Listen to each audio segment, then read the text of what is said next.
Të dashur miq, përshëndetje. Takojmë edhe sot në ciklin e programeve Rruga, pjesë e shërbesës së Dr. Michael Youssef.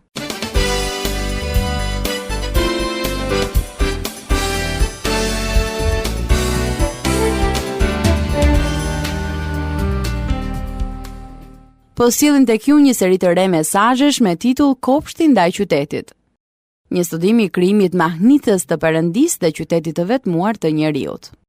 Pjesë e kësaj serie do të jetë gjithë Bibla që nga Zanafilla deri tek Zbulesa. Në programet tona të kaluara kemi parë gjithë karakteristikat që e bënin kopshtin e Perëndisë të përkryer. Por Edeni me gjithë bukurinë e tij, sigurimin dhe mbrojtjen, nuk mund ta mposhtë tundimin. Kur Adami dhe Eva mëkatuan, ata infektuan gjithë njerëzimin me këtë virus. Që atëherë, shqetësimi dhe pakënaqësia u bë pasojë menjëhershme e mëkatit të mosbindjes. Në programin ton të sotëm, Dr. Youssef do të ndalet tek personazhi i Kainit. Ai do të na shpjegojë se si Kaini vendos të largohet nga prezenca e Perëndisë për të shpëtuar dënimit të ndërgjegjes së tij. Kaini largohet për në qytet, por as aty nuk mund të shpëtojë dënimit të frymës së shenjtë. Për më shumë hollësi, le ta ndjekim me vëmendje Dr. Youssef. Dëgjim të këndshëm. Hello listening friends. Të dashur dëgjues, përshëndetje. Thanks once again for tuning in and listening to us. Ju falenderojmë sërish që po na dëgjoni. It is the desire of our hearts that God is using these messages to bless you. Është dëshira e zemrës sonë që Perëndia t'i përdor këto mesazhe për t'ju bekuar juve. We have been studying the contrast between the garden and the city. Ne kemi studiuar dallimin e theksuar mes kopshtit dhe qytetit. And we will continue to do this today. Dhe do ta vazhdojmë atë edhe sot. And I want to begin by saying Dëshiroj tani duke ju thënë that restlessness and rootlessness have become an epidemic in many societies in the world.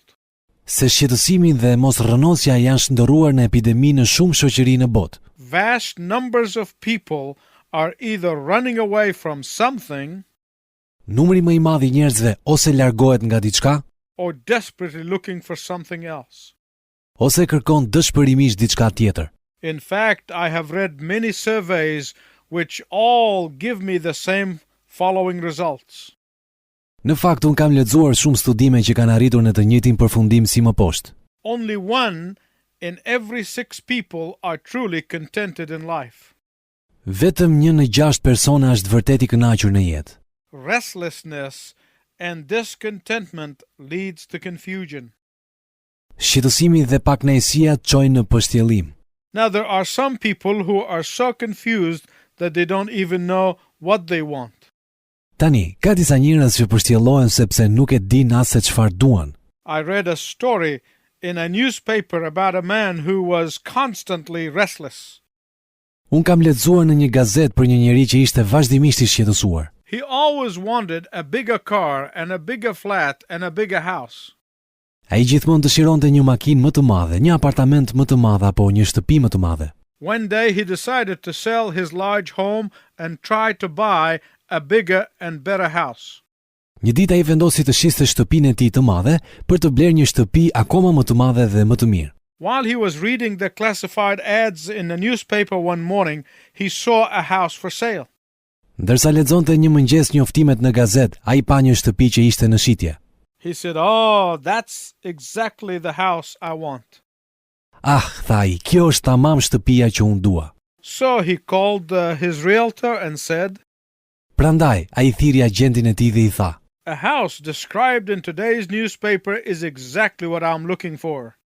Shtëpia që pash në gazetën e sotme është tamam si ajo që kërkoj. I would like to go through it as soon as possible." Do të më pëlqente ta shikoja sa më shpejt. The agent asked him several questions about the house and then he said to him, Agenti drejtoi disa pyetje për shtëpinë dhe pastaj tha atij: "But sir, this is your house you are describing. It's the one that we're trying to sell for you." Por zotri, kjo është shtëpia juaj. Është pikërisht shtëpia që po përpiqemi të shesim. Restlessness and rootlessness are not new. Shqetësimi dhe mosrrënjosja nuk është gjë e re. Ever since Adam and Eve were thrown outside of the Garden of Eden, Që kur Adami dhe Eva u flakën jashtë kopshtit të Edenit, restlessness and discontentment became the direct result of the sin of disobedience to God. shqetësimi dhe pakënaqësia u bë pasojë menjëhershme e mëkatit të mosbindjes ndaj Perëndisë. Ever since the fall of Adam and Eve, Që nga rënja e Adamit dhe Evës, restlessness and wandering around became man's constant companion. shqetësimi dhe allakatja u bën miku i përhershëm i njeriut. Let us read from the book of Genesis, chapter 4, verses 1 to 24. Le të lexojmë së bashku nga libri i Zanafillës kapitulli 4 vargjet 1 deri në 24. Por Adami njoh Evën, gruan e tij, e cila u ngjis dhe lindi Kainin, dhe ai tha: "Fitova një burr nga Zoti." Pastaj lindi Abeli, vëllai i tij, dhe Abeli u bë bari kopesh ndërsa Kaini u bë punonjës i tokës. Me kalimin e kohës Kaini i bëri një ofertë frutash të tokës Perëndis. Por Abeli ofroi dhe ai të paralindurit të kopesë së tij dhe yndyrën e tyre. Dhe Zoti e çmoi Abelin dhe dhuratën e tij. Por nuk çmoi Kainin dhe ofertën e tij. Dhe kështu Kaini u pezmatua shumë dhe fytyra e tij mori një pamje të dëshpëruar. Atëherë Zoti i tha Kainit: "Pse je pezmatuar dhe pse fytyra jote është dëshpëruar? Në rast se bën mirë, a nuk do të pranohesh? Por në qoftë se bën keq, mëkati po të ruan tek porta dhe dëshirat e tij drejtohen ndaj teje. Por ti duhet ta sundosh." Dhe Kaini foli me të vëllain Abelin kur u gjendën në fushë. Kaini u ngrit kundër vëllait të tij Abelit dhe e vrau. Atëherë Zoti i tha Kainit: "Ku është vëllai yt Abeli?" Ai u përgjigj: "Nuk e di, mos jam unë rojtari i vëllait tim?" Zoti i tha: "Çfarë ke bërë? Zëri i gjakut të vëllait tënd më vëngon nga toka. Dhe ti tani je më i mallkuar se toka që hapi gojen për të marrë gjakun e vëllait tënd nga dora jote. Kur të punosh tokën, ajo nuk do të jap më prodhimet e saj dhe ti do të jesh një ndacak dhe një ikanak mbi tokë." Atëherë Kaini i tha Zotit: "Ndëshkimi im është tepër i madh aq sa unë nuk mund ta duroj. Ja, ti po më dëbon sot nga faqja e këtij dheu dhe do të fshihem nga fytyra jote, dhe do të bëhem ndacak dhe ikanak në përbot dhe do të ndodh që të më vras kushdo që do të më gjej." Dhe Zoti i tha: "Prandaj, kush do të vras Kainin do të dënohet 7 herë." Dhe Zoti vuri një shenjë mbi Kainin me qëllim që kushdo që ta gjente të mos e vriste atë. Atëherë Kaini u largua nga prania e Zotit dhe banoi në vendin e quajtur Nod në lindjet e Edenit. Dhe Kaini njohu të shoqen, e cila u ngjis dhe lindi Enokun. Pastaj Kaini ndërtoi një qytet të cilit i vuri emrin Enok, emri i të birit. Dhe Enokut i lindi Iradi. Iradit i lindi Mehujaeli, Mehujaelit i lindi Methusaeli dhe Methusaelit i lindi Lameku. Dhe Lameku mori 2 gra. Emri i njërës ishte Ada dhe emri i tjetrës Cila. Dhe Ada lindi Jabalin, që ishte babai i atyre që banojnë në çadra dhe merren me rritin e pagëtisë. Por emri i të vëllait ishte Jubal, që ishte babai i gjithë atyre që i binin qestes dhe flautit. Cilah lindi dhe ajo Tubal Kainin, krijuesi çfarëdo lloji veglash prej bronzi dhe hekuri, dhe motra e Tubal Kainit që e Naama. Pastaj Lameku u tha grave të tij: "Ada dhe Cilah, dëgjoni zërin tim. Gratë të Lamekut u vini re fjalëve të mia. Unë vrava një njeri sepse ai më plagosi, dhe një të ri sepse më shkaktoi një irnim. Në rast se do t'i merret hak Kainit 7 herë, Lamekut do t'i merret hak 70 herë 7. The Bible tells us that one of Adam's and Eve's sons, Cain, killed his brother Abel in a fit of jealousy and envy. Bibla na thot se Kaini, një nga djemtë e Adamit dhe Evës, vrau vëllan Abelin në një shpërthim xhelozie dhe zilie. Then Cain grew afraid, so he went out and built a city. Për më tepër Kaini u rrit me frikë, prandaj dhe u largua dhe ndërtoi një qytet. For Cain, the city was a place of escape from the face of God. Për Kainin qyteti ishte vendi i arratis nga fytyra e Perëndis. For Cain, the city was a place of hiding from God. Për Kainin qyteti ishte një vend ku mund të fshihej nga Perëndia. For Cain, the city became a place of running away from God. Për Kainin qyteti u bë vendi i largimit nga Perëndia. Look at verse 11 of chapter 4 of the book of Genesis. Shikoni vargu 11 kapitullit 4 të librit të Zanafillës. The Lord told Cain that he was cursed because of what he did to his brother. Zoti i tha Kainit se ishte i mallkuar për shkak se vrau të vëllan. So Cain thought that somebody else might kill him too. Prandaj Kaini mendoi se dikush tjetër do ta vriste edhe atë. In verse 15, God told Cain that he would not die right away, Në vargun 15, Perëndia i thot Kainit se nuk do të vdiste menjëherë, but rather that he would live with the pain and the torment of his conscience. Por përkundrazi ai do të jetonte me dhimbjen dhe torturën e ndërgjegjes së tij, as a punishment for what he did to his brother Abel. si dënim për atë që i bëri të vëllait Abelit. But still, Cain did not believe God Por sërish, Kaini nuk e besoi Perëndin and lived in fear and restlessness. dhe jetoi në frikë dhe shqetësim. As soon as he had a son, Cain built a city. Posa u bë me djalë, Kaini ndërtoi një qytet. What do you find in a city? Çfarë gjeni ju në këtë qytet? In the city there is entertainment Në qytet ka argëtim, that might help Cain forget his sin. që mund ta ndihmojë Kainin të harrojë mëkatin e tij. In the city there are nightclubs Në qytet ka klube nate, that can help him forget the consequences of his sin. që mund ta ndihmojnë atë të harrojë pasojat e mëkatit të tij. In the city there is a hustle and the bustle that will help Cain occupy his mind. Në qytet ka rrëmuj dhe rrëmet që do ta ndihmojnë Kainin ta mbajë të zënë mendjen e tij. In the city there are business deals and business transactions that could help divert Cain's attention from his own guilt. Në qytet ka marrëveshje dhe transaksione biznesi që mund të largojnë mendjen e Kainit nga faji i tij. In the city there is alcohol that might help deaden the pain of guilt. Në qytet ka alkool që mund të ndihmojnë në zvoglimin e dhimbjes së fajit. In the city there are celebrations to attend to help erase the memory of sin. Në qytet mund të marrë pjesë në festime që mund ta ndihmojnë të fshijë kujtesën e mëkatit. Oh, but in reality nothing could muzzle the voice of God. Por në të vërtet, asgjë nuk mund të ndalte zërin e Perëndis. God's voice was ringing in Cain's ear, Zëri i Perëndis kumbonte në veshët e Kainit, no matter where he went. pavarësisht se ku ai shkonte.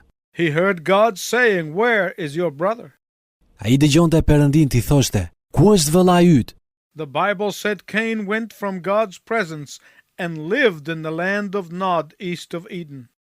Bibla na thot se Kaini u largua nga prezenca e Perëndis dhe jetoi në tokën e Nodit në lindjet e Edenit. The word Nod literally means the land of wandering around. Fjala Nod, fjalë për fjalë do të thot toka e hallakatjes. My listening friends, please listen carefully. Të nderuar dëgjues, ju lutem më dëgjoni me vëmendje. What I am telling you is the truth. Kjo që po them është e vërteta. It is the truth to me as well as it is to you.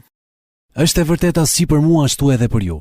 People might be able to run away from the conviction that God puts them under, Njerëzit mund të largohen nga dënimi në të cilin i vendos Perëndia, but they will never be able to get away from the voice of God.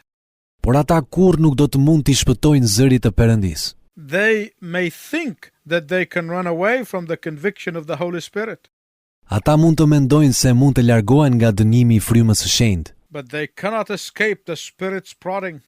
por nuk mund t'i shpëtojnë nxitjes së frymës, No matter where you go, pavarësisht se ku ju shkoni, no matter where you run, pavarësisht se ku ju vraponi, no matter how far you think you can escape, pavarësisht se sa larg mendoni që të largoheni. the fact is there is only one way to deal with sin and guilt. E vërteta është se ka vetëm një rrugë për t'u përballur me mëkatin dhe me fajin. There is only one remedy for the conviction of the Holy Spirit. Ka vetëm një ilaç për dënimin e frymës së shenjtë. There is only one way for the healing of the pain of guilt. Ka vetëm një mënyrë për shërimin e dhimbjes së fajit. And it is not in running away from facing up to sin and guilt. Dhe kjo nuk arrihet duke u larguar nga përballja me mëkatin dhe me fajin. It is not escaping to some smooth words or temporary hiding places. Nuk mund t'ja hedhësh me fjalë të ëmbla apo në vende përkohësisht të fshehta. The way to deal with sin and guilt is in confession, repentance, and faith. Mënyra për t'u përballur me mëkatin dhe fajin është nëpërmjet rrëfimit, pendimit dhe besimit. That is God's way. Kjo është mënyra e Perëndis. Can you imagine going to a doctor A mund të imagjinoni të shkoni tek doktori and he tells you that you have cancer and you need to cut it out of your body as soon as possible?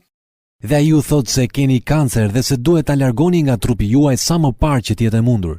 And after hearing this, you turn to the doctor and say, Dhe pasi e dëgjoni këtë, ju ktheheni nga doktori duke I thënë: "Oh no, I don't allow surgeon's knife to touch my body."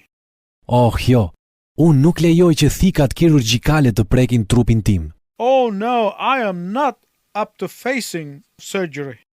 Oh jo, unë nuk jam dakord me operacionin. Oh no, you are not going to remove that tumor from me. Oh jo, ju nuk do ta hiqni tumorin nga unë. And then you decide to go to another doctor. Dhe më pas vendosni të shkoni tek një doktor tjetër. This time you go to a phony doctor. Këtë herë shkoni tek një doktor I rrem. This false doctor is willing to do whatever you want Ky doktor I rrem është I gatshëm të bëjë gjithçka që doni and tell you whatever you want to hear. dhe t'ju tregojë gjithçka që doni të dëgjoni. So you walk around with a band-aid on the tumor. Kështu që ju sillni një vërdall me fasha mbi tumor. Let me ask you another question. Më lejoni t'ju bëj një pyetje tjetër. How long do you think it will be before the cancer kills you? Sa kohë mendoni se do t'i duhet kancerit ju vras? Well, since sin and guilt is like a tumor, Përderisa faji dhe mëkati janë si tumori, only the one who loves you and cares for you would tell you to get it out. vetëm Ati, ai që ju do dhe kujdeset për ju, do t'ju thoshte që ta hiqnit. To remove it out of your body. Ta largonit atë nga trupi. And then he might remove even some extra tissues just for good measure. Dhe më pas, ai mund të heqë dhe disa inde të vegjël, thjesht si mas parandaluese. The Bible said Bibla thot, Cain built the city. Kaini ndërtoi qytetin. From the last message, we saw that God placed his vice regents in the magnificent garden. Në mesazhin e fundit ne pam se Perëndia I kishte vendosur zëvendës regjentët e tij në kopsht. But Cain built the city. Por Kaini ndërtoi qytetin. Can you tell me the three things about the garden? A mund të tregoni 3 cilësitë e kopshtit? Let us review them quickly. Le të rishikojmë ato shpejt. Number 1, Numri 1. the Garden of Eden was picturesque. Kopshti I Edenit ishte piktoresk. Secondly, Së dyti, the Garden of Eden was a place of provision. kopshti I Edenit ishte vendi I sigurimit.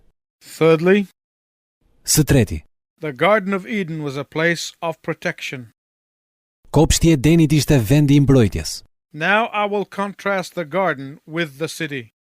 Tani unë do të krahasoj kopshtin me qytetin. In the garden, there was no loneliness. Në kopsht nuk kishte vetmi. Adam and Eve had fellowship with God. Adami dhe Eva kishin miqësi me Perëndin. In the garden, there was no pollution. Në kopsht nuk ishte ndotje. In the garden, there was no fear. Në kopsht nuk ishte frikë. In the garden, there was no worries or the kind of anxiety that causes us to use elaborate alarm systems. Në kopsht nuk ishte shqetësim apo ankth që na bën të përdorim sisteme alarmi të ndërlikuara. Why? Përse? Because in the Garden of Eden, God was their protector. Sepse në kopshtin e Edenit Perëndia ishte mbrojtësi I tyre. In the garden, there was no possibility of economic collapse. Në kopsht nuk ishte shanse për kolaps ekonomik. Why? Përse? Because God was their provider. Sepse Perëndia ishte siguruesi I tyre. God built the garden, Perëndia ndërtoi kopshtin, but Cain built the city. por Kaini ndërtoi qytetin. I want you to tune in next broadcast when I'll tell you 4 things about the city of man which contrast with the garden of God. Unë dëshiroj të na ndiqni herën e ardhshme ku do t'ju flas për 4 fakte që lidhen me qytetin e njeriut dhe që bien në kundërshtim me kopshtin e Perëndis. Until then, I wish you God's richest blessing. Deri atëherë, Zoti ju bekoft.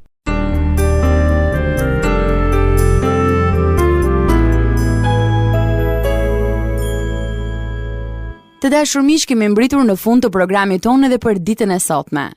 Doktor Jusef na shpjegoi se Perëndia e krijoi kopshtin me gjithë madhështinë e tij, ndërsa njeriu zgjodhi qytetin për të harruar mëkatin e tij. Por ka vetëm një rrugë për të përballur me mëkatin dhe fajin, dhe kjo nuk arrie duke u aratisur. Ne përballemi me mëkatin dhe fajin vetëm nëpërmjet rrëfimit, pendimit dhe besimit.